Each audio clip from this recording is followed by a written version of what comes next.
सुप्रभात। चलिए आज हम नगेंद्र का आगे पढ़ते हैं पृष्ठ संख्या 50 से। आज हम जानेंगे परिवेश के बारे में। परिवेश साहित्य मानव समाज की भावात्मक स्थिति और गतिशील चेतना की अभिव्यक्ति है। साहित्य के माध्यम से मानव क्या करता है, समाज के जो भी चीज़ें चल रही हैं या उसके आसपास जो भी घटनाएं घट रही हैं या कुछ भी बातें चल रही हैं, वो उसके माध्यम से क्या करता है, अपना साहित्य के माध्यम से। यानी साहित्य में आप सब कुछ आ जाता है, नाटक आ जाता है, उपन्यास, कहानी, कविताएं, ये सब साहित्य का ही अंग है। तो इनके माध्यम से वो अपनी अभिव्यक्ति करता है। अतः उसके प्रेरक तत्व के रूप में मनुष्य के परिवेश का बहुत महत्व है, क्योंकि मनुष्य का तो बहुत महत्व ही है ही साहित्य में। तो किसी भी काल के साहित्य इतिहास को समझने के लिए उस परिवेश को ठीक प्रकार से समझना अत्यंत आवश्यक होता है। अगर आपको कोई भी काल पढ़ना है, चाहे आदिकाल पढ़ना है, चाहे भक्ति काल, चाहे रीतिकाल, साहित्य इतिहास के कोई भी काल की पृष्ठभूमि पढ़नी है, तो सबसे पहले आपको उसके परिवेश को जानना होगा कि जो आदिकाल लिखा गया उस समय का परिवेश क्या रहा है, रीतिकाल लिखा गया तो उस समय का परिवेश क्या रहा है। परिवेश यानी कि उस समय का वातावरण क्या रहा है, आसपास क्या घटनाएं हो रही थी, क्या मतलब कि किस प्रकार की रचनाएं हो रही थी, कौन कौन से उसमें प्रमुख प्रमुख आलोचक के रूप में कौन आया है। ये सब चीज़ें आपको देखना पड़ता है, आसपास का दौर देखना पड़ता है, तभी आप उस काल की पृष्ठभूमि को समझ पाते हो। अब यहाँ पर यही कह रहे हैं कि उस परिवेश को, वातावरण को जानना बहुत ज़रूरी है कोई भी इतिहास लेखन को समझने के लिए। इसी दृष्टि से आदिकालीन साहित्य के इतिहास के साथ तत्कालीन राजनीतिक, धार्मिक, सामाजिक, सांस्कृतिक स्थितियों को जानना अपेक्षित है। कहते अगर आपको आदिकालीन साहित्य के इतिहास के साथ साथ आपको उस समय की राजनीतिक, धार्मिक, सामाजिक, सांस्कृतिक स्थितियों को जानना बहुत ज़रूरी है। पहले देखते हैं कि उस समय की आदिकालीन स्थितियाँ, जो आदिकालीन साहित्य में राजनीतिक स्थितियाँ कैसी थी, क्या प्रभाव पड़ा राजनीतिक जो परिस्थितियाँ हैं उनका क्या प्रभाव पड़ा हमारे हिंदी साहित्य पर। तो आइए पढ़ते हैं राजनीतिक स्थिति। राजनीतिक स्थिति, जैसा कि पहले कहा जा चुका है, आदिकाल की अवधि 769 ईस्वी से 1480 ईस्वी तक है। तो याद रखना है, आदिकाल की अवधि जैसे पहले कहा जा चुका है 769 से 1418 ईस्वी तक है। इस काल की राजनीति परिस्थिति वर्धन यानी हर्षवर्धन साम्राज्य के पतन से आरंभ होती है।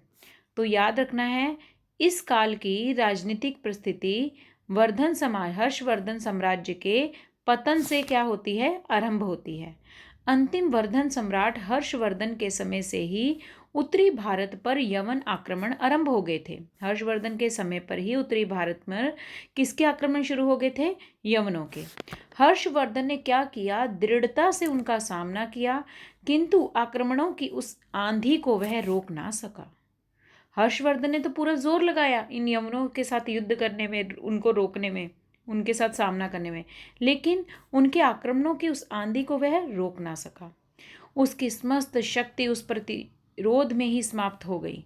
उसके साथ ही वर्धन साम्राज्य भी लड़खड़ा उठा। अब इसने देखिए, हर्षवर्धन ने सारी जो अपनी शक्ति थी वो किसको खत्म करने में लगा दी, यवनों को खत्म करने में लगा दी। तो उस कहीं ना कहीं जब अब एक राजा है, जब वो सिर्फ मतलब कि उस समय जो यवनों के जो दुश्मनों का आक्रमण था उसमें लगा रहा है, तो कहीं ना कहीं ये जो उस समय का जो साम्राज्य जो चला रहा है, हर्षवर्धन अपने राज्य को चला रहा है, तो उसका राज्य की स्थिति तो बिल्कुल ही लड़खड़ा जाएगी, क्योंकि यवनों ने आक्रमण कर दिया है, वो अपना पूरा ध्यान उसी पर फोकस कर रहा है। तो यहाँ पर नगेंद्र जी कह रहे हैं कि उसके साथ ही वर्धन साम्राज्य भी क्या हो गया, लड़खड़ा गया। हर्षवर्धन की मृत्यु ने भारत की संगठित सत्ता के खंड खंड हो जाने की सूचना दी। अब हर्षवर्धन मर गया, क्योंकि ये उस समय के बहुत शक्तिशाली राजा थे। तो अब यही मर गए, तो जो वर्धन साम्राज्य था वो पूरी तरह हिल चुका था। भारत की जो संगठित सत्ता के क्या हो गए थे, जो एक भारत जो एक संगठित सत्ता के एक आपस में एक मिलजुल के रह रहा था एक संगठित सत्ता के रूप में, वो भी क्या हो गया, उनके जाने के बाद खंड खंड हो गया। वे राजपूत राज्य सामने आए जो निरंतर युद्धों की आग में जलते जलते अंततः विशाल इस्लाम साम्राज्य की नींव में समा गए। फिर इसी बीच में कहते वो राजपूत राज्य भी सामने आए जो क्या करते थे, निरंतर लगातार युद्धों की आग में जलते जलते अंततः विशाल इस्लाम साम्राज्य की नींव में ही वो समा गए। 8वीं शताब्दी से 15वीं शताब्दी ईस्वी तक के भारतीय इतिहास की राजनीतिक परिस्थिति हिंदू सत्ता के धीरे धीरे क्षय होने तथा इस्लाम सत्ता के धीरे धीरे उदय होने की करुण कहानी है। ये देखिए, कहते 8वीं शताब्दी से 15वीं शताब्दी ईस्वी तक के भारतीय इतिहास की जो राजनीतिक परिस्थिति क्या रही है, इसमें धीरे धीरे क्या हुआ, जब हर्षवर्धन मर गया उसके बाद क्या हुआ, हिंदू सत्ता धीरे धीरे खत्म होने लगी, उनका तो मतलब कि वो पतन की ओर जाने लगी। और उस समय किसका वर्चस्व ज़्यादा बढ़ने लगा, इस्लाम धर्म का। इस्लाम सत्ता के धीरे धीरे उदय होने की करुण कहानी है।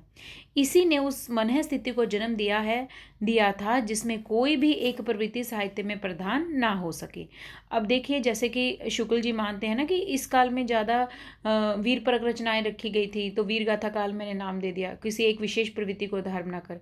लेकिन यहाँ नगेंद्र जी कह रहे हैं कि आप लोग देखिए राजनीतिक परिस्थिति में, कहते इसी से उस मनः स्थिति को जन्म दिया था। किस मनस्थिति ने, जब हिंदू धर्म धीरे धीरे खत्म हो रहा था और इस्लाम धर्म अपना वर्चस्व बना रहा था, बढ़ा रहा था, तो ऐसी मनस्थिति को जन्म दिया जिससे कोई भी एक प्रवृत्ति साहित्य में प्रधान नहीं हो सकी। तो कोई एक जो हमारे सामने एक आनी चाहिए साहित्य की जो प्रवृत्तियां हैं, वो एक प्रवृत्ति हमारे सामने नहीं आई, अनेकों प्रवृत्तियां हमारे सामने आई। यवन शक्तियों के आक्रमण का प्रभाव मुख्यतः पश्चिमी और मध्य प्रदेश पर ही पड़ा। अब ये याद रखना है, यवन शक्तियों के आक्रमण का प्रभाव सबसे ज़्यादा कहाँ पड़ा, पश्चिमी और मध्य प्रदेश पर ही पड़ा। इन्हीं क्षेत्रों की जनता युद्धों तथा अत्याचारों से विशेषतः आक्रांत हुई थी। यही वह क्षेत्र था जहाँ हिंदी भाषा का विकास हो रहा था। अब देखिए, पश्चिमी और मध्य प्रदेश पर ही यवनों ने आक्रमण किया, और यही उस समय पर ये जो पश्चिम और मध्य प्रदेश ही उस समय ऐसे इलाके थे जहाँ पर एक हिंदी भाषा बहुत अच्छे से विकास हो रहा था। अब जहाँ पर हिंदी का अच्छे से विकास हो रहा हो, उधर ही लोग आक्रमण कर देंगे तो कहीं ना कहीं हमारी भाषा को भी क्या पहुँचेगी, उसको भी नुकसान पहुँचेगा। तो यहीं पर नगेंद्र जी कह रहे हैं कि यही वह क्षेत्र था जहाँ हिंदी भाषा का विकास हो रहा था, और वहीं पर जनता ने क्या कर दिया, और यवनों ने क्या कर दिया, युद्ध कर दिए। अतः इस काल का समस्त हिंदी साहित्य आक्रमण और युद्ध के प्रभावों की मनोस्थितियों का प्रतिफलन है। बिल्कुल आदिकाल में क्यों दिखाया जाता है कि आक्रमणों का काल है, राजा लोग लड़ रहे हैं, ठीक है, आक्रमण हो रहे हैं, युद्धों का एक सजीव चित्रण प्रस्तुत किया गया है। विशेषता है आदिकाल के युद्धों का सजीव चित्रण प्रस्तुत किया गया उसमें। क्यों? क्योंकि उस समय की आप देख रहे हो राजनीतिक परिस्थितियां कैसी थी आदिकाल की। ये राजनीतिक परिस्थितियां दिखाई जा रही हैं कि आदिकाल का दौर कैसा था। आदिकाल में राजनीतिक परिस्थितियां कितनी उथल पुथल मची हुई थी।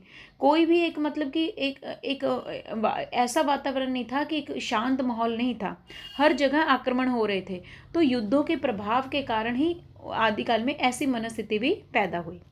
आदिकाल के इस युद्ध प्रभावित जीवन में आदिकाल के जो आप पढ़ोगे परिवेश को, तो उसमें लोगों का जो जीवन था वो युद्ध से प्रभावित हो गया था। युद्ध प्रभावित जीवन में कहीं भी संतुलन नहीं था। एक जनता पर विदेशी आक्रांतों के अत्याचारों के साथ साथ युद्धकामी देशी राजाओं के अत्याचारों का क्रम भी बढ़ता चला गया। अब आम जनता पर जो विदेशी आक्रमण आ रहे हैं, ये जो हूण थे, ये यवन थे, ये सब बाहर से आए हुए थे, इन्होंने आकर के अत्याचार किया, और धीरे धीरे कहते हैं युद्धकामी देशी राजाओं के अत्याचारों का क्रम भी बढ़ता गया। वे परस्पर लड़ने लगे और प्रजा पीड़ित होने लगी। अब आपस में, अब देखिए, राजा लोग, वहाँ के आसपास के राजा लोग ही आपस में लड़ने लगे जब इन युद्धों का इतना ज़्यादा प्रभाव पड़ा। अब जब राजा लोग ही आपस में लड़ने लगेंगे तो राज्य को कौन चलाएगा? क्योंकि राजा लोग तो अपना सारा समय तो किस में दे रहे हैं, युद्धों में लड़ने में दे रहे हैं। तो वहीं पर बेचारी प्रजा क्या होगी, बेचारी पीड़ित होगी, उनकी तरफ ध्यान देने वाला उस समय कोई नहीं रहा होगा। देखिए, पृथ्वीराज चौहान, जयचंद, परमीदेव आदि की पारस्परिक लड़ाइयाँ अंतहीन कथाएं बनती गई। कहते इसी आदिकाल में आप देखते हो पृथ्वीराज चौहान की क्या युद्ध हुआ था, जयचंद का, परमीदेव, ये बहुत सारे राजाओं का युद्ध हुआ, और बहुत सारी कथाएं आपको मिल जाएंगी आदिकाल में। आदिकाल में कोई एक दो युद्ध नहीं हुआ, पूरा आदिकाल ही युद्धों का सजीव चित्रण हुआ उसमें। फलतः अब आप बताइए, एक ऐसे पृष्ठभूमि जहां आप मान लो एक सेंटर में रह रहे हो जिस प्रदेश में, और उसके आसपास युद्ध ही हो रहे हो, तो उस समय आप देख लो आपकी स्थिति आम जनता की कैसी होगी। आपको संभालने वाला उस समय कोई नहीं होगा। तो वो वाली स्थिति बनी हुई थी। तो यहीं पर कह रहे हैं कि फलतः यदि जनता में एक ऐसे वर्ग का उदय हुआ जो साहस और वीरता के साथ लड़ते हुए जीना चाहता था। एक एक जन अब देखिए जहाँ युद्ध हो रहे हैं, जनता का कुछ भाग तो ऐसा पैदा हो जाएगा जो कहेगा कि हम अपने देश को बचाएंगे, अपने साहस और वीरता के साथ अपने राज्य के लिए लड़ते हुए अपने प्राण दे देंगे, साहस और वीरता के साथ लड़ते हुए जीना चाहते हैं। तो दूसरा एक ऐसा वर्ग भी पनपा जो विनाशशील देख देख कर संसारोत्तर बातें सोचने को बाध्य था।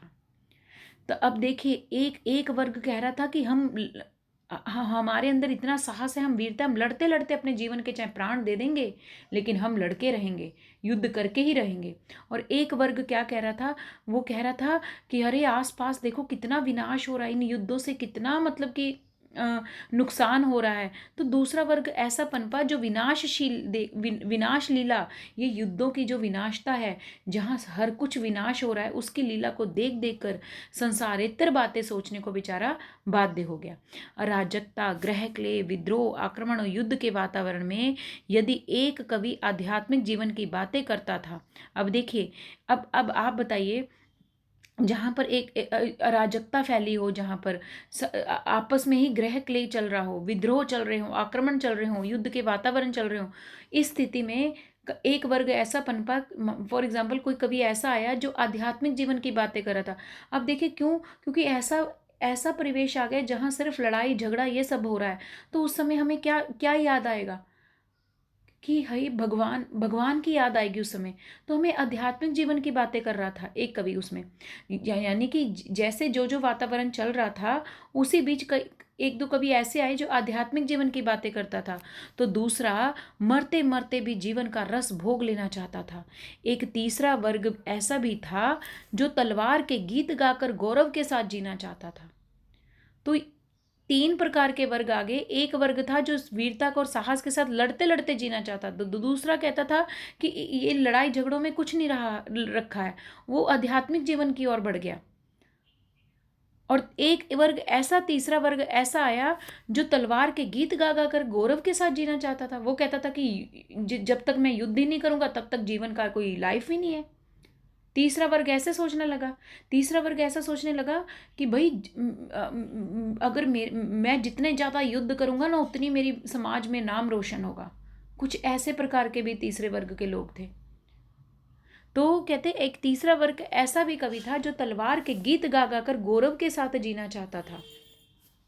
यही इस काल की राजनीतिक परिस्थितियों की एक विचित्र देन है, जिसके फलस्वरूप यदि स्त्री भोग हठ योग से लेकर आध्यात्मिक पलायन और उपदेशों तक का साहित्य एक और लिखा गया। अब देखिए, जिसके फलस्वरूप यदि स्त्री भोग हठ योग से लेकर आध्यात्मिक पलायन। अब देखिए, अब आपको पता है आदिकाल में युद्ध क्या हो रहे थे। आदिकाल में जो युद्ध हो रहे थे, मान लो किसी राजा ने किसी एक राजा की लड़की को सुंदर देखा, बस युद्ध शुरू हो गया। उनके युद्धों का कारण एक स्त्री भी होती थी। कहते हैं ना कि किसी की स्त्री सुंदर देखी, बस उसी के लिए युद्ध करना शुरू कर दिया आदिकाल वालों ने। तो आदिकाल के राजाओं की स्थिति ऐसी थी, राजनीतिक परिस्थितियों को ऐसा माहौल देने के लिए स्त्री भी थी एक कारण, कि स्त्री की सुंदरता को देखकर ये लोग आपस में युद्ध करने लगे। किसी राजा की लड़की को देखा या उसकी पत्नी को देखा सुंदर, चल उससे युद्ध करने के लिए चले गए। तो यहाँ पर फिर स्त्री को क्या बना लिया था, उन्होंने एक स्त्री को भोग विलासिता की वस्तु बना लिया था। ये आदिकाल की राजनीतिक परिस्थिति बता रहे हैं। नगेंद्र जी कह रहे हैं कि ऐसी राजनीतिक परिस्थितियां उभरेंगी तो स्त्री को बेचारी को भोग की वस्तु बनाया गया। हठ योग से लेकर आध्यात्मिक पलायन, लोग धीरे धीरे, अब जहाँ पर ऐसा वातावरण पनपेगा तो आध्यात्मिक चीज़ों से क्या होगा, पलायन होगा। और उपदेशों तक का साहित्य एक और लिखा गया। तो कहते तो दूसरी ओर ईश्वर की लोक कल्याणकारी सत्ता में विश्वास करने लड़ते लड़ते जीने और संसार को सरस बनाने की भावना भी साहित्य रचना के मूल में समाही हुई है। सन्निहित का मतलब उसमें शामिल है। तो देखिए, एक और तो ऐसी भी रचनाएं लिखी गई, स्त्री को भोग विलास वाला ये सब चीज़ें, और दूसरी ओर कहते ईश्वर की लोक कल्याणी सत्ता में विश्वास करने वाली भी रचनाएं लिखी गई।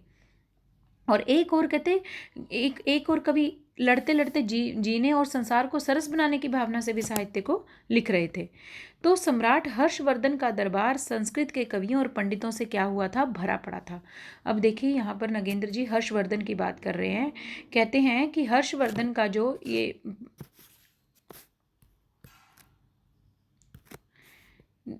देखिए, कहते सम्राट हर्षवर्धन का दरबार संस्कृत के कवियों और पंडितों से भरा पड़ा था। ठीक है। अपभ्रंश और जन भाषा के कवियों को उस समय कोई प्रोत्साहन नहीं मिलता था। भाई उस समय जिस राजा का टाइम चल रहा है, उस टाइम के राजा के पास जो भाषा के कवि रहेंगे वो उसी भाषा को महत्वता दी जाएगी ना उस समय पर। तो उस समय पर हर्षवर्धन का जब सिक्का चल रहा था तो उसके दरबार में ज़्यादातर जो कवि थे वो कौन से थे, संस्कृत के कवि थे, और पंडितों से उसका दरबार भरा पड़ा था। तब इस स्थिति में तो हम इस स्थिति में कौन सी कवि आगे आएंगे, संस्कृत के कवि आगे आएंगे ना। भाई हर्षवर्धन के टाइम पर संस्कृत के कवियों का भरमार थी, उस समय उन संस्कृत के कवियों पंडितों की भरमार थी, तो संस्कृत कवि आगे आए। अब जब संस्कृत कवि आगे आए तो कहीं ना कहीं अपभ्रंश और जो जन भाषा के कवि थे उस समय उनको कोई प्रोत्साहन नहीं मिला। इनको बेचारों को कोई मोटिवेशन नहीं मिला, क्योंकि सारा मोटिवेशन तो किनको मिल रहा था, संस्कृत के कवियों को मिल रहा था। किंतु राजपूतों की राजधानियां स्थापित हो जाने के पश्चात लोक भाषा का आदर बढ़ने लगा। धीरे धीरे देखिए, जब हमने देखा है ना, पीछे भी पढ़ के आए हैं कि हर्षवर्धन का दौर समाप्त हुआ, हर्षवर्धन के टाइम तक तो संस्कृत के कवियों का बहुत बोलबाला था। जब धीरे धीरे हर्षवर्धन का काल जो था, वो राज्य था, वो समाप्त हुआ, फिर धीरे धीरे राजपूतों का राज्य आया। या जैसे पृथ्वीराज चौहान उस समय के राजा हैं, राजपूत है ना, तो चंद्रबरदाई जैसे राजा। तो इन राजपूतों का जब काल आया तो इन्होंने लोक भाषा का आदर करना शुरू किया। संस्कृत के हर्षवर्धन के टाइम संस्कृत का आदर किया जा रहा था, आम जन भाषा का आदर नहीं किया जा रहा था, अपभ्रंश का आदर नहीं किया जा रहा था। लेकिन जैसे ही उसका काल समाप्त हुआ, जब राजपूतों का काल आया तो लोक भाषा का आदर बढ़ने लगा। मध्य प्रदेश में फिर भी स्थिति विपरीत ही बनी रही। कहते चाहे लोक भाषा का आदर बढ़ने लगा था, लेकिन मध्य प्रदेश में तो वही स्थिति थी जो पहली थी। वहाँ प्रतिहार कारण देख रहे बता रहे नगेंद्र जी, वहाँ प्रतिहार और गाहड़वार राजा वैदिक भावना के समर्थक बने हुए थे।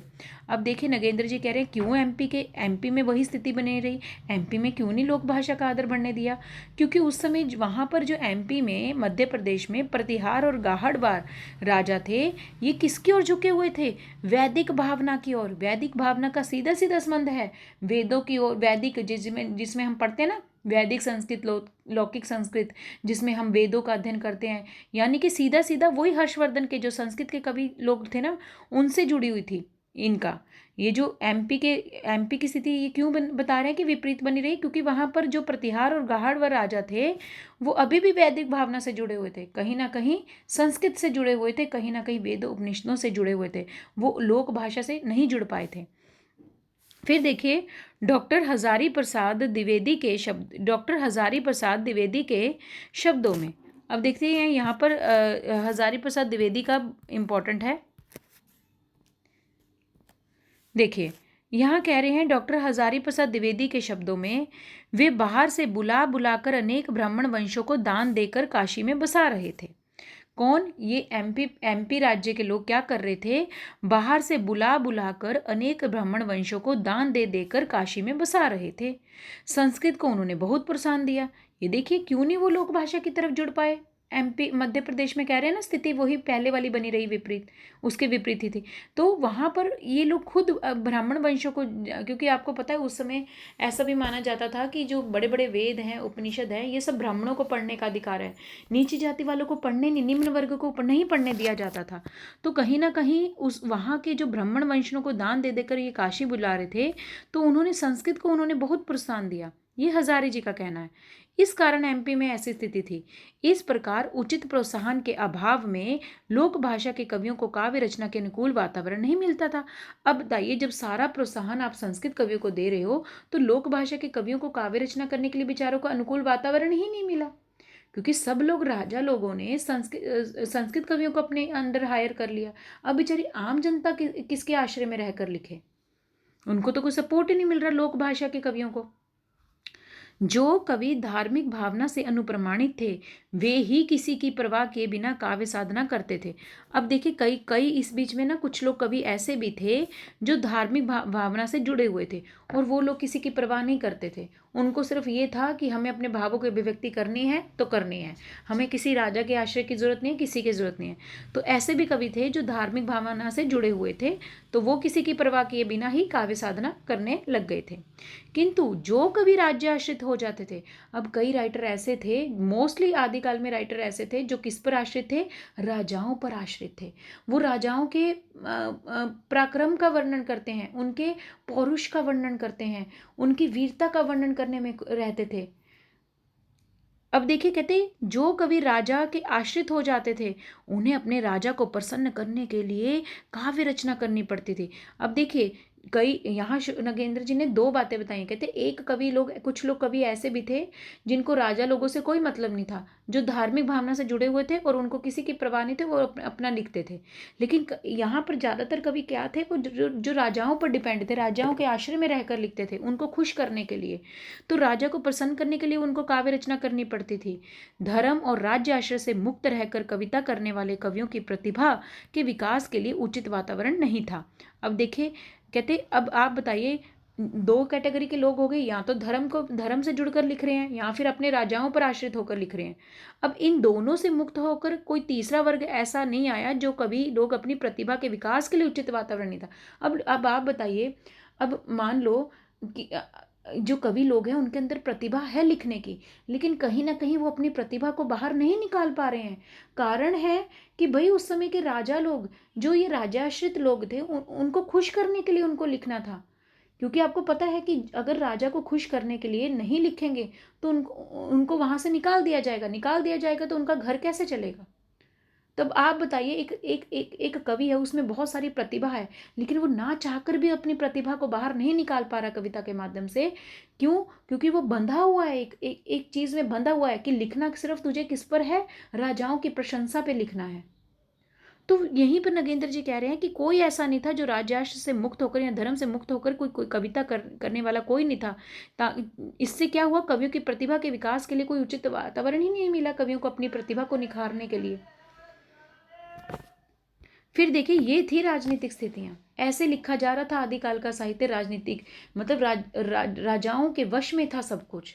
कवि लोग अपनी भावनाओं की अभिव्यक्ति नहीं कर पा रहे थे, जो एक स्वाभाविक अभिव्यक्ति वो नहीं कर पा रहे थे, कारण राजाश्रित थे वो।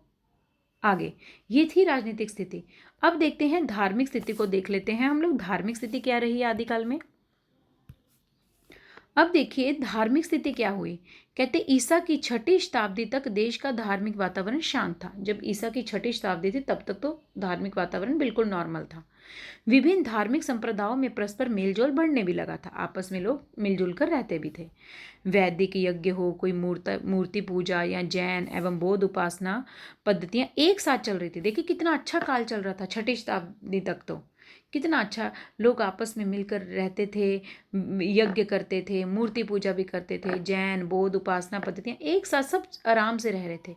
किंतु जैसे ही 7वीं शताब्दी के साथ देश की धार्मिक परिस्थितियों में अब शुरू परिवर्तन। अब देखो एक टाइम ऐसा था जब सब लोग क्या करते थे, मिलजुल कर रहते थे। आपको पता है ये जो बनाया ना कि क्या कहते कि तुम शूद्र हो, तुम वैश्य हो, तुम क्षत्रिय हो, पहले ये सब मिलजुल कर रहते थे। पहले क्या करते थे, सब लोग मिलजुल कर रहते थे। ये तो बाद में आकर हम लोगों ने बंटवारा किया है, ठीक है। आगे देखिए कहते 7वीं सदी के जैसे ही कहते 7वीं सदी आई तो देश की धार्मिक परिस्थितियों में परिवर्तन हुआ। इस समय कौन आगे 7वीं शताब्दी में एंटर कर लिए थे, अलवार और नैनार संत। हमें पता है ना अलवारों और नैनारों को पढ़ते हैं हम लोग। तो ये आलमबार या नायमबार मतलब अलवार और नैनार संतों की बात की है। अब जो अलवार और नैनार संत आए दक्षिण भारत से उत्तर भारत की ओर एक धार्मिक आंदोलन लाए। अब ये लोग जो कहीं ना कहीं दक्षिण भारत से उत्तर भारत की ओर आए, अब देखो आराम से लोग रह रहे थे, अच्छे से मूर्ति पूजा भी कर रहे थे, वैदिक यज्ञ भी पढ़ रहे थे, सब लोग आपस में मिलजुल के रह रहे थे, चाहे वो क्षत्रिय हो, चाहे ब्राह्मण हो, चाहे शूद्र हो। पहले मतलब कि 6ठी शताब्दी तक तो ऐसा नहीं था कि जो वेद हैं वो केवल ब्राह्मण लोग ही पढ़ सकते हैं। अब सबको अधिकार था, सब लोग मिलजुल कर रहते थे। लेकिन जैसे ही अलवार और नैनार आए, इन्होंने एक धार्मिक आंदोलन लाए। 1642 ईस्वी से जब ह्यूंग सांग ने दक्षिण भारत की यात्रा की तो वहाँ बौद्ध धर्म के पतन की झलक पाकर वह बहुत दुखी हुआ।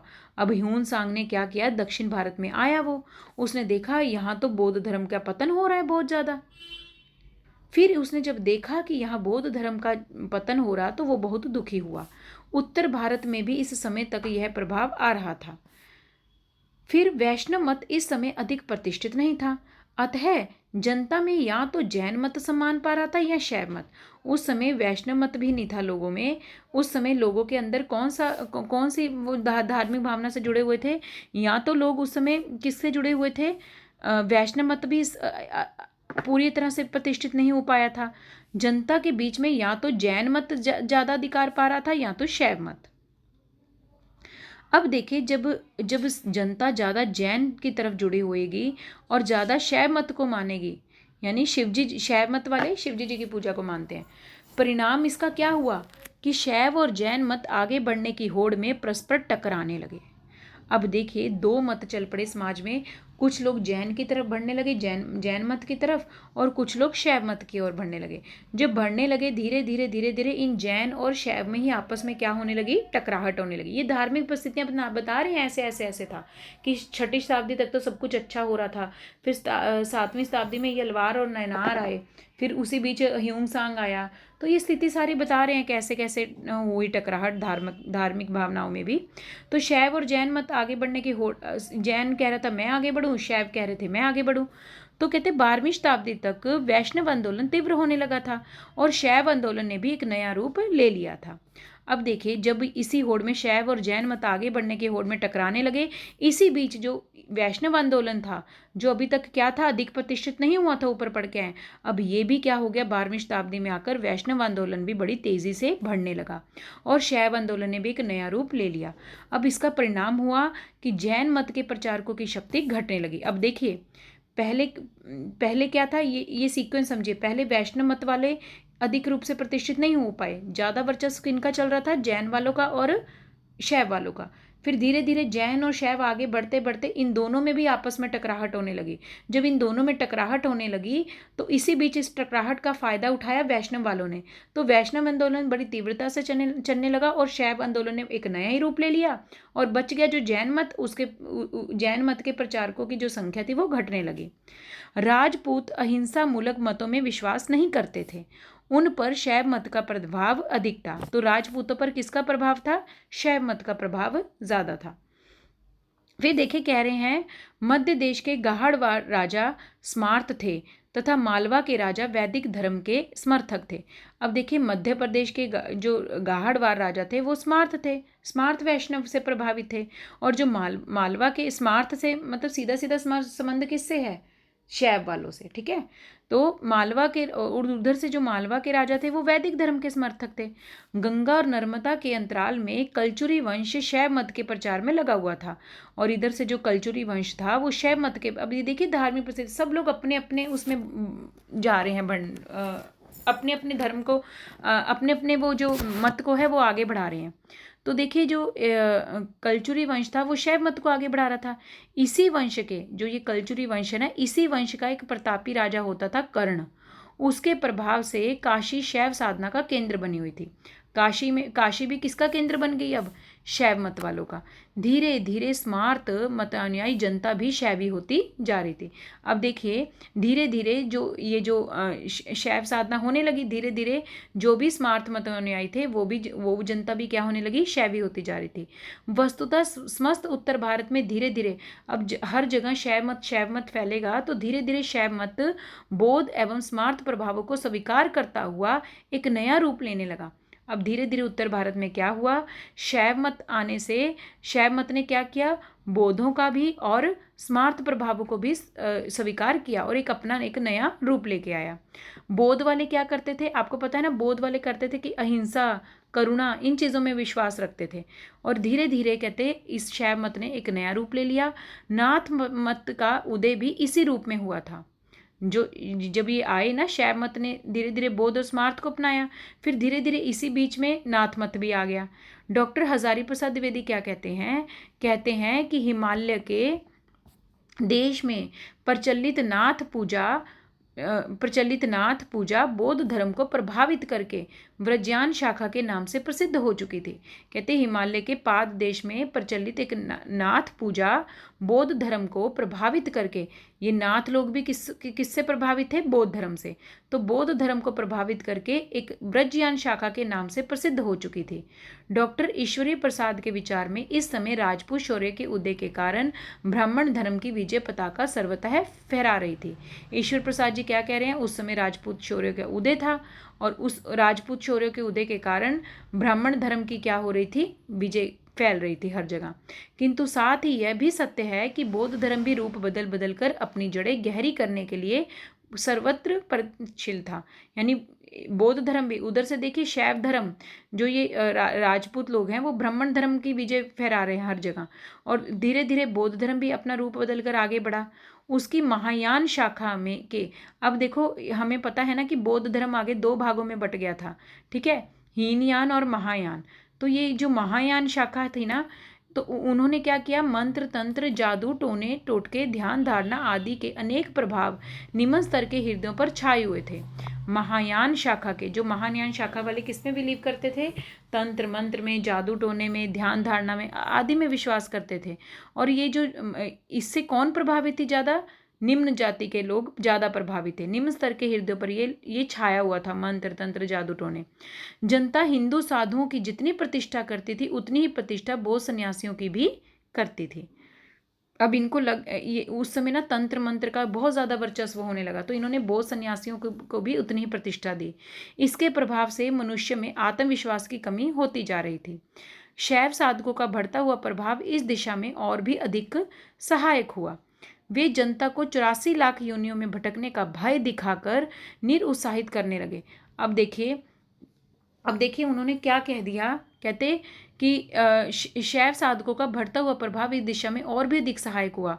ये शैव वाले क्या कहते हैं कि आप लोगों को ना 84, आपको पता है ये जीवन आपको 84 लाख योनियों के बाद मिलता है, मनुष्य जीवन। क्यों आप इसको ऐसे इन व्यर्थ की बातों में व्यतीत कर रहे हो? तो इन जनता को 84 लाख योनियों में भटकने का भय दिखाकर निरुत्साहित करने लगे, लोगों को डराया जाने लगा। धार्मिक स्थानों की दुर्दशा हो चली थी उसी समय।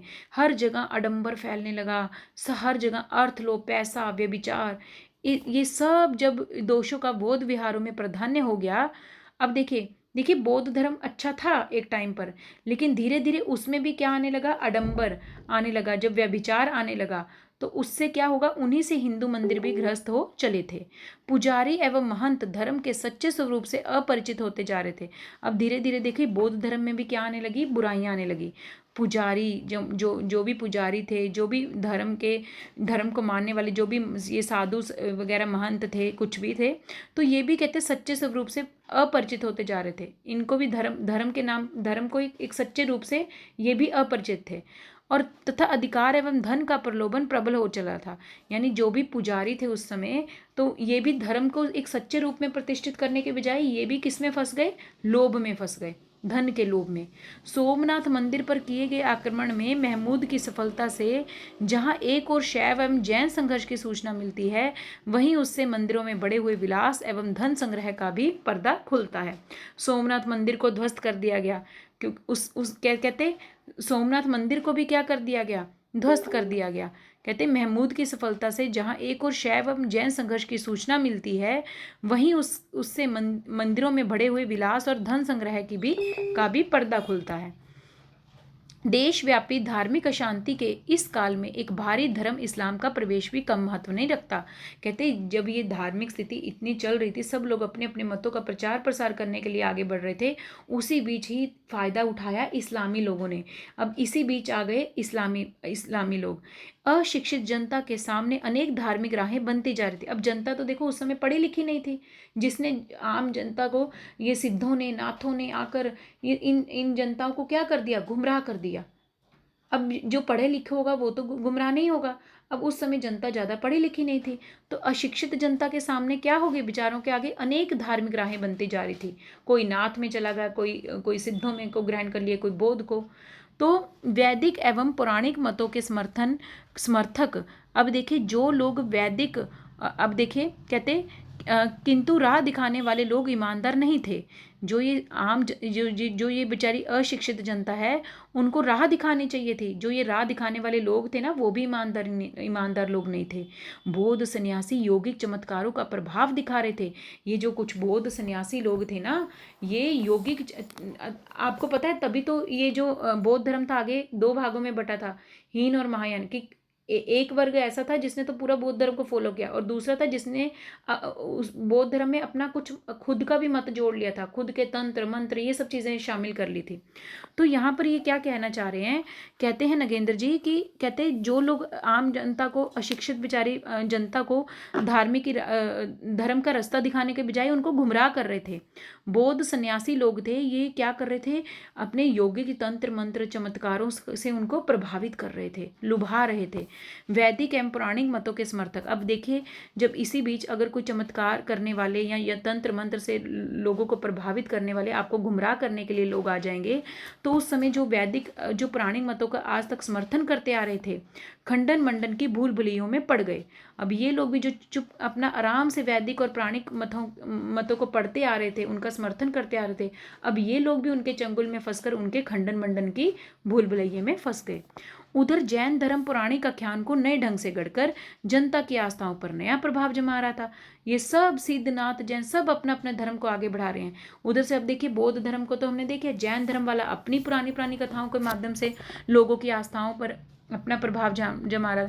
तभी तो कहते हैं ना कि सबसे एक आम जनता को कहते हैं ना, गुमराह करने का सिर्फ एक ही रास्ता है, उनको धर्म के नाम पर भड़का दीजिए। धर्म एक ऐसा है, क्या कहा जाता है ना कि धर्म एक क्या है, अफीम है। धर्म क्या है, एक अफीम है, अफीम जैसा नशा है। बस धर्म के नाम पर आप किसी को भी लड़वा सकते हो।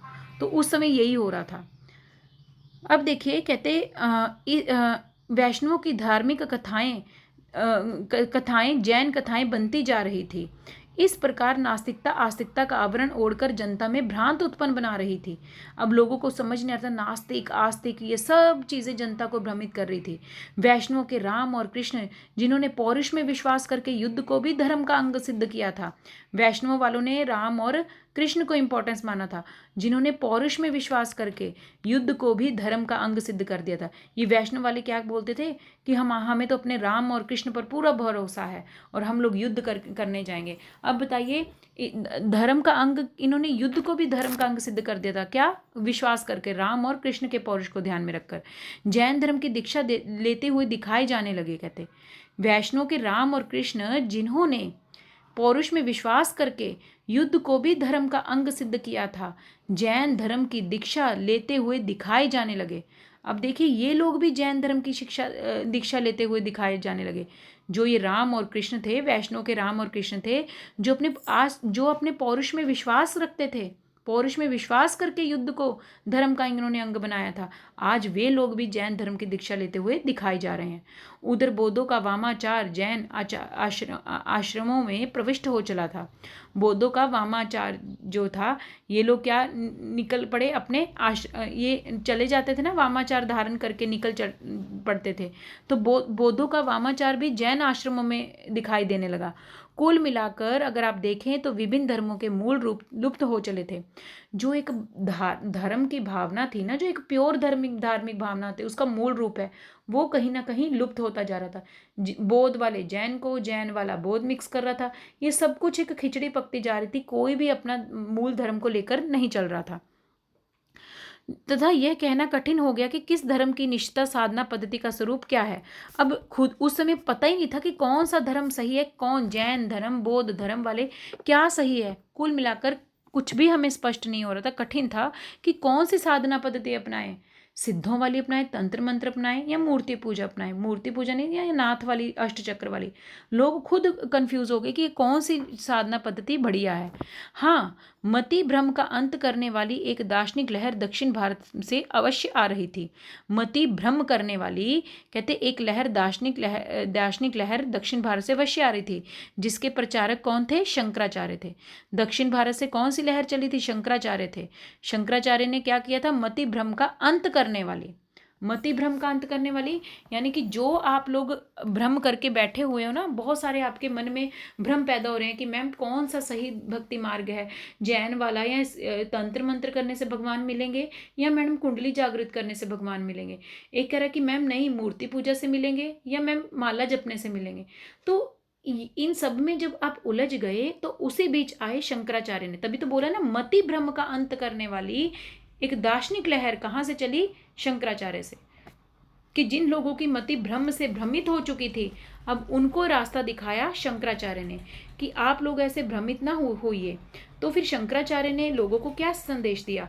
अब देखिए, शंकराचार्य को हमें पता है कि कौन सा सिद्धांत लेके आए थे, अद्वैतवाद लेकर आए थे। ठीक है, शंकराचार्य जी कौन सा सिद्धांत लेके आए थे, याद रखना है।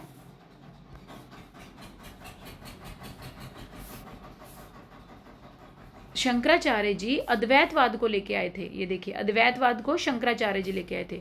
उत्तर भारत को एक नई प्राण वायु दे रहे थे। ये वायु बढ़ती ही गई। अब देखिए, अद्वैतवाद का मतलब क्या होता है शंकराचार्य के? अद्वैत का मतलब नहीं, नेगेटिव के लिए यूज होता है। तो अद्वैतवाद मतलब दो नहीं है, एक है। कौन दो नहीं है, एक है? यानी संसार में जो ब्रह्मा है वो ही सत्य है। शंकराचार्य ने आगर क्या बता दिया कि जो आप संसारिक मोह माया में फंसे हुए हो, ये जो तंत्र मंत्र जादू टोने टोटकों में फंसे हो, निकलिए बाहर। संसार में कोई सत्य नहीं है, केवल एक पर ब्रह्मा ही सत्य है। ये संसार जो तुम फंसे हुए हो ना इन जादू टोनों टोटकों में, इनसे कुछ नहीं मिलने वाला। शंकराचार्य ने कहा ये जगत तो क्या है? मिथ्या है। आज है तुम्हारा, कल नहीं होगा। एंड में तुम लोगों ने मरने के बाद किसके पास जाना है? उस भगवान के पास। इसीलिए भगवान ब्रह्मा ही सत्य है, ये जगत तो क्या है? मिथ्या है। जीव और ब्रह्मा कहते अलग नहीं है। शंकराचार्य ने तभी तो बोला ना अद्वैतवाद, यानी दो नहीं है। यानी दो नहीं है, यानी ये जो मनुष्य है, जो जीव है, और जो ये ब्रह्मा है, भगवान है, वो कोई दो नहीं है, ये एक ही चीज है। फिर शंकराचार्य कहते हैं कि कहते जीव केवल अज्ञान के कारण है। कहते भगवान और मनुष्य एक ही हैं, बस केवल फर्क इतना आ गया कि मनुष्य संसारिक मोह माया में फंसकर अपने अस्तित्व को भूल गया, और जो भगवान है वो मोह माया में नहीं फंसे, बस फर्क इतना है। इसीलिए तो अद्वैतवाद बोला। अद्वैत का मतलब दो नहीं है, तुम अलग अलग नहीं हो मनुष्य और ब्रह्मा। ये शंकराचार्य के अनुसार है, मेरे अनुसार नहीं।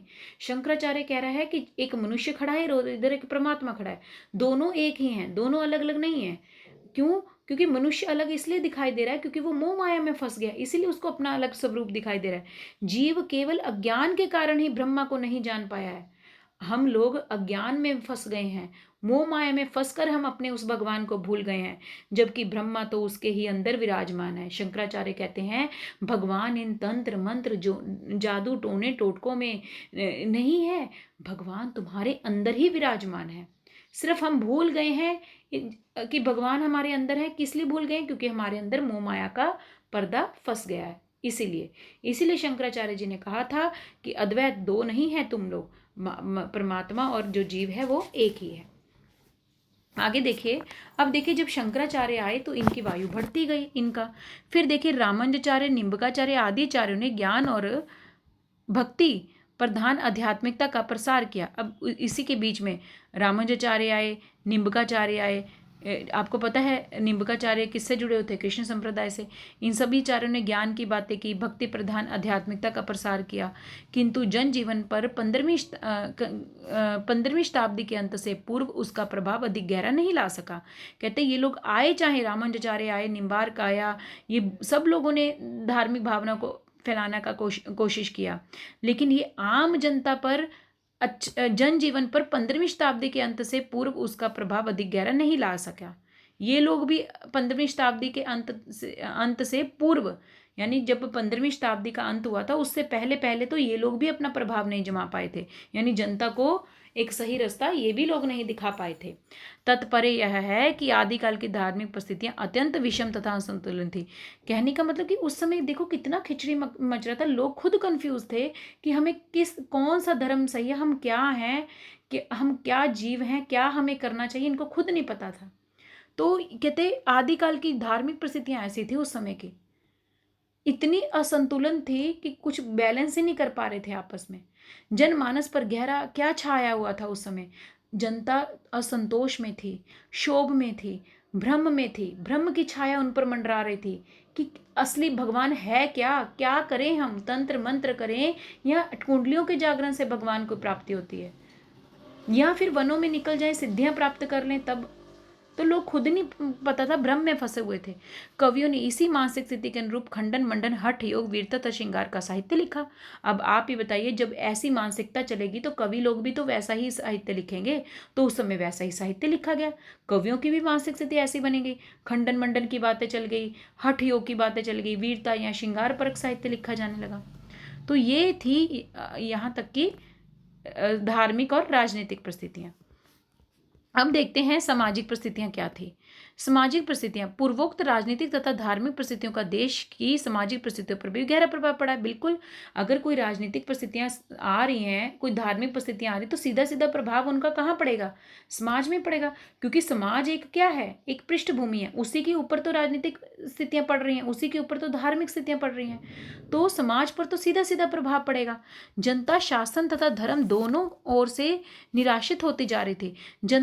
जनता को अपने शासन पर भी, पूरा जनता शासन से भी बेचारी दुखी थी कि कि राजा लोग भी हमारे लिए कुछ नहीं कर रहे, और धर्म के नाम पर भी बेचारी कंफ्यूज थी।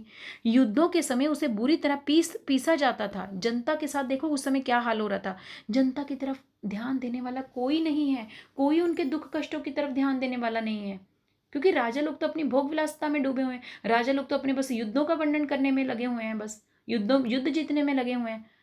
और ये जो धर्म के नाम पर कुछ एक लोग आए, ये लोग बस अपने अपने धर्म को आगे बढ़ा रहे हैं। भैया आम जनता तो बेचारी पिस गई ना तो उनको धर्म के नाम पर कोई अच्छा कोई रास्ता दिखाने वाला मिल रहा है, ना तो कोई उनको कोई शासक अच्छा ऐसा मिल रहा है जो उनकी जनता की तरफ ध्यान दे। तो आदिकाल में जनता बेचारी क्या थी? सबसे ज्यादा बीच में रहकर पिस रही थी। तो समाज में युद्धों के समय उसे बुरी तरह पीसा जाता था बेचारी जनता को। वे ईश्वर की ओर दौड़ती थी तो सर्वत्र भ्रम और असहायता की स्थिति मिलती थी। देखिए कितना अच्छी बात बताई है नगेंद्र जी ने। जब देखिए, जब युद्धों के समय बेचारी जनता पिसी, उनको लगा कि राजा लोग हमारी तरफ ध्यान ही नहीं दे रहे, हमारी तरफ कोई ध्यान नहीं देगा, बस हमारा भगवान ध्यान देगा।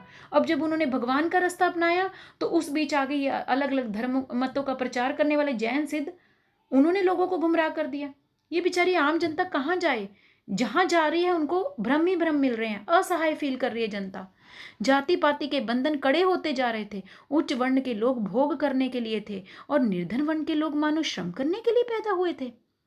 धीरे धीरे समाज की व्यवस्था ऐसी बन गई, जाति पाति का बंधन खड़ा हो गया। उच्च वर्ग के लोगों को तो सारी सुख सुविधाएं मिल रही थी, उनका जीवन तो भोग वाला था, सुख सुविधाओं से लिप्त था। और बेचारी आम जनता क्या करती आ रही थी? मेहनत करती आ रही थी बेचारी। निम्न निम्न वर्ग के लोग जो निर्धन थे, जो निर्धन वर्ण के लोग थे, वो बेचारे मेहनत करने के लिए पैदा हुए हैं क्या? नारी भी बेचारी उस समय भोग्य मानी जा रही थी। वह क्रय विक्रय एवं अपहरण की वस्तु बनती जा रही थी। देखिए आदिकाल में बेचारी स्त्री की स्थिति क्या है। उसको सिर्फ बेचा जा रहा था स्त्री को। तो कोई राजा अपनी स्त्री को कहता था कि बेच दो, मेरी स्त्री को तुम बेच दो, ले जाओ मेरी स्त्री को, या उसकी उसकी स्त्री को पाने के लिए युद्ध होते जा रहे थे। तो उस समय देखिए स्त्री की स्थिति क्या थी? भोग विलासिता बेचारी, उसका क्रय विक्रय किया जा रहा था। कईयों की तो स्त्रियों का अपहरण किया जा रहा था। ये स्थिति बताई गई है। सामान्य जन के लिए शिक्षा की कोई व्यवस्था नहीं थी। अब बताइए आम जनता के लिए शिक्षा की कोई व्यवस्था है? नहीं है। सांप्रदायिक तनाव बढ़ने के कारण साहित्य और शास्त्र का ज्ञान सामान्य जाति की नारियों व पुरुषों के लिए अप्राप्य बना दिया गया था। कहते सांप्रदायिक तनाव इतना बढ़ गया था कि साहित्य और शास्त्र का ज्ञान सामान्य जाति की नारियों व पुरुषों के लिए अप्राप्य बना दिया गया था। यानी कि उनके लिए प्राप्ति नहीं था वो वाला ज्ञान। सती प्रथा भी इस समय के समाज का एक भयंकर अभिशाप थी। इसी आदिकाल में सती प्रथा भी आई। फलतः सामान्य जाति की नारी के लिए पुरुष का जीवन और मृत्यु दोनों ही भयंकर घटना बन जाते थे। एक सामान्य जाति की नारी थी, उसके लिए पुरुष का जीवन और मृत्यु दोनों ही भयंकर घटना बन जाते थे। अनेक प्रकार के अंधविश्वास बढ़ते जा रहे थे। साधु सन्यासियों के शापों और वरदानों की और लोगों की दृष्टि रहने लगी थी। अब लोगों में इन साधु लोगों ने इतना डर बना दिया कि तुम्हें श्राप लग जाएगा, तुम ऐसा नहीं करोगे तो तुम्हें ऐसा वरदान मिल जाएगा, तुम्हें ऐसा श्राप मिल रहा है। लोग डरने लग गए, डर के मारे लोग ऐसे चीज़ें उनकी फॉलो करने लगे। ऐसी थी आदिकालीन की स्थिति में बेचारी आम जनता की स्थिति। योगियों का गृहस्थों पर भयंकर आतंक छाया हुआ था। कोई योगी आ जाता था, लोग डर जाते थे कि अरे ये कहीं हमें श्राप ना दे दे, ये कहीं हमें कोई वरदान ना दे दे। जीवन यापन के साधन दुर्लभ होते जा रहे थे, जीने के साधन जो भी थे वो भी दुर्लभ होते जा रहे थे। निर्धनता सदा घेरे रहती थी उनको। भांति भांति के पूजा पाठ, तंत्र मंत्र, जप तप करके भी लोग दुर्भिक्ष, युद्ध और महामारियों के संकट नहीं टाल पाते थे। अब देखिए, अगर मान लो इन सन्यासियों लोगों ने, इन तांत्रिक लोगों ने कह दिया कि अगर आप पर कोई महामारी आ गई आपके घर में, चलिए पूजा पाठ शुरू कर दीजिए, ये तंत्र मंत्र कर लीजिए, आपके घर का पूरी बीमारी ठीक हो जाएगा। भगवान आपसे रुष्ट है, आपके घर में बीमारियां पता क्यों आ रही हैं? क्योंकि भगवान इंद्र देवता आपसे रुष्ट हैं। चलिए तंत्र मंत्र करिए, बैठ जाइए घर परिवार छोड़ के, अपना सिद्धियां प्राप्त करने चली जाइए, आपके घर की सारी बीमारियां ठीक हो जाएंगी। तो ऐसे ऐसे विचार लोगों के, आम जनता को बेचारी को भ्रमित कर दिया गया। लोग करने बैठ गए, लेकिन फिर भी क्या युद्ध तथा महामारियों के संकट टले? नहीं टले। सामाजिक परिस्थितियां की इस विषमता में जीने वाली जनता भाव के स्तर पर निरंतर ऐसे विचारों की प्यासी रहती थी जो उसे सात्वनता देकर मानसिक शांति की ओर बढ़ा सके। जनता बेचारी अब किस चीज़ की भूखी थी? अब बताइए, हर तरफ आप टूटे हुए हो, ना आपको राजाओं की तरफ से कोई सपोर्ट मिल रहा है, ना आपको धर्म के नाम पर आपको कोई सही रास्ता दिखा रहा है। इस बीच जनता इतनी टूट चुकी थी कि वो चाह रही थी, किसकी प्यासी थी? आम जनता कह रही थी कि हम पैसों के प्यासे नहीं हैं, बस हमें कोई 2 वक्त की सात्वनता दे दे। हम मानसिक जो मेंटली हम डिस्टर्ब हो चुके हैं ना इन राजाओं से और इन धार्मिक परिस्थितियों को देखकर, इन राजनीतिक परिस्थितियों से वो देखकर, हमें केवल मानसिक शांति चाहिए, इसके अलावा हमें कुछ नहीं चाहिए। हिंदी के कवियों को जनता की स्थिति के अनुसार काव्य रचना की सामग्री जुटानी पड़ी। अब देखिए, जनता को मानसिक शांति चाहिए थी, अब कवियों को क्या करना पड़ा? जनता की स्थिति के अनुसार काव्य की रचना करनी पड़ी। अब फिर देखिए, सांस्कृतिक परिस्थितियां भी देख लेते हैं। चलिए सांस्कृतिक परिस्थितियां कल देखेंगे। अभी